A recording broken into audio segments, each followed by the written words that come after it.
Hi, this video aims to explain a little bit more about yoga therapy, what it entails, what it looks like, its origins, so that it can help people understand more about the process and whether they might be interested in undertaking yoga therapy. The first thing to say about yoga therapy is it's based on an ancient science that is yoga. In the West, we've come to think of yoga as shapes on a mat in a big class, whereas actually yoga has 8 limbs to it. It's a huge field with a lot of spiritual and flowery language around it that makes it sometimes hard for people to really understand or access. But increasingly, there is new scientific research backing up the efficacy of yoga for lots and lots of conditions and for our health overall. So yoga therapy can talk to people in kind of yoga philosophy terminology, or yoga therapy can talk to people in more modern day neuroscience and physiology. That's one of its powers, actually, is that it can be adapted to whatever your belief system is. Another thing that's important to note about yoga therapy is it does not diagnose and it does not claim to cure. Yoga won't be able to cure your condition. However, what it can be really helpful at doing and really powerful at doing is helping you find greater wellness in yourself in spite of your condition. It can help improve symptoms. It can help you manage symptoms. It can help you improve other aspects of your life so that other aspects of your health improve, like your digestion, your immune system. It can help you find greater ease with your condition, less anxiety and stress about your condition, less fear. There's so many different things it can do, but it's important to note it won't cure, and a yoga therapist would never diagnose. And finally, yoga therapy doesn't necessarily treat a condition per se. Obviously, that's part of it, but actually what it's looking at is the person, the whole person, and everything that they're living with in their life. And it seeks to help people find greater balance and a greater sense of wellness in themselves. Yoga therapy works on or under or with something called the kosha model, which is a framework for how to consider a person. So at its most basic, yoga believes that we are a physical body here, but there are 5 layers of us, and that we have these 5 layers of self, and when they're healthy and balanced, we feel healthy and balanced.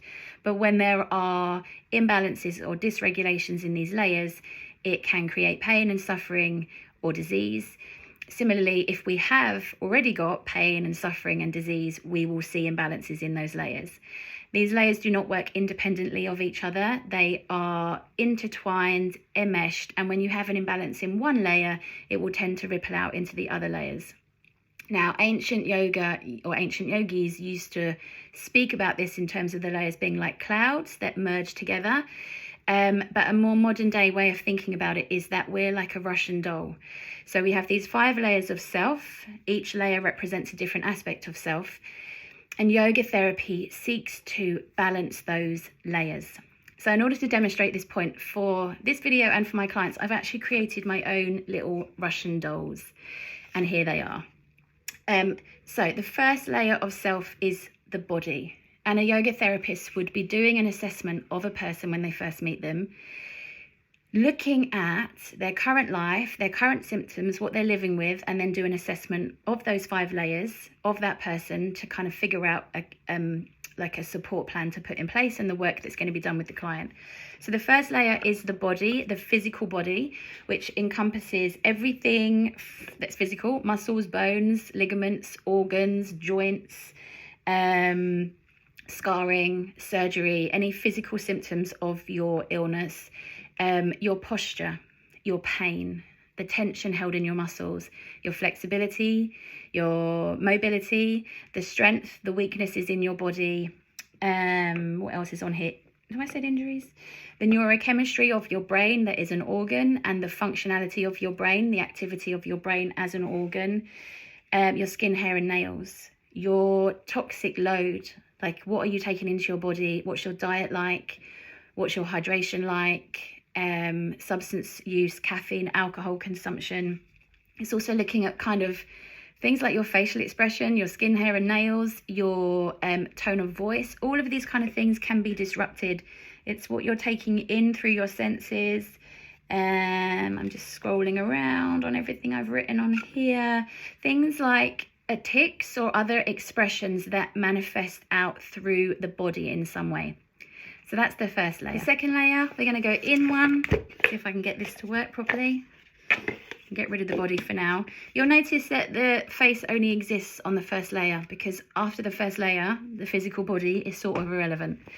So we come in a layer and we're in the energy systems of the body. So that is anything that has a cycle. So it is circadian rhythms, menstrual cycles, circulatory system, digestion, your nervous system. And it's really looking at your energy and your balance of energy. So your vitality, your life force. Do you feel energized? Do you feel lethargic? What's your sleep like? Do you have insomnia? Do you get enough rest? Do you live with a need to be busy or like a restlessness? Breath is incredibly powerful here, because breath is a way into your nervous system. A lot of people have disrupted breathing patterns. So a huge part of this is around breathing. Just looking at what else is on here. Screen usage, anything that sort of disrupts your energy systems, really. That would be in your second layer of self. We'll go in another layer. Oh, that's a horrible noise. You are now in the next layer in, which is the mind and your emotions. So this is anything that's going on in the mind and the emotional state of you. So it is your inner world, the stories you have about yourself, the beliefs you have about yourself, your opinions of yourself and the world, your self-talk, your self-image, your thoughts, your repetitive thoughts. Do you have patterns of rumination? Is the mind unable to focus? Does it flit around?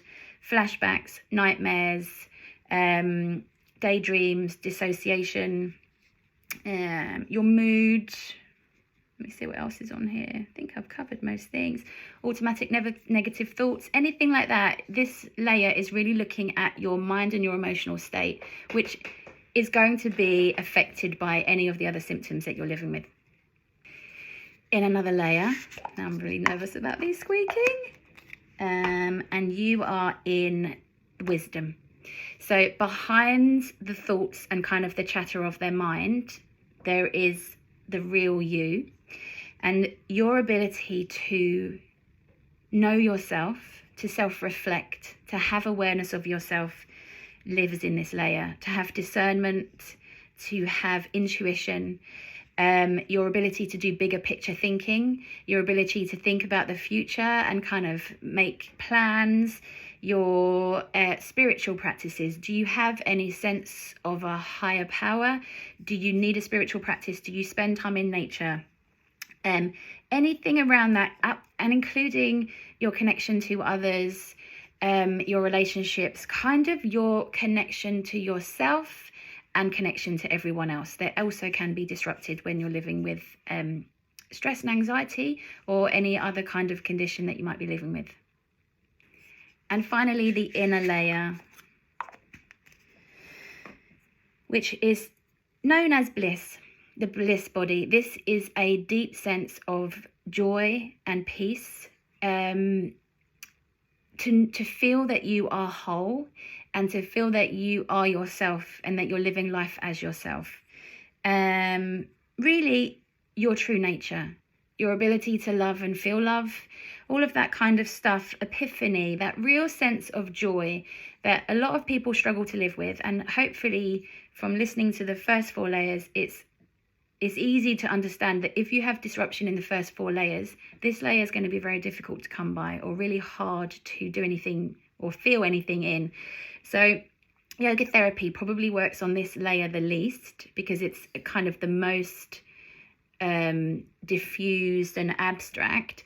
But the hope is that if you can balance out the other layers, then this one can start to kind of balance itself, if that makes sense. I have deliberately, I'm just going to try and lift all these up, coloured these so they go from light to dark, which is just to indicate really for my clients that the deeper into yourself you go, the slightly less tangible it is, the slightly more dark and murky it can get, and the slightly harder to grasp it is for people. I just thought that might be a helpful way of doing it. It's the way I've chosen to colour it. It's not that there's bad things inside. It's just that everything inside is a little bit darker and a little bit harder to access.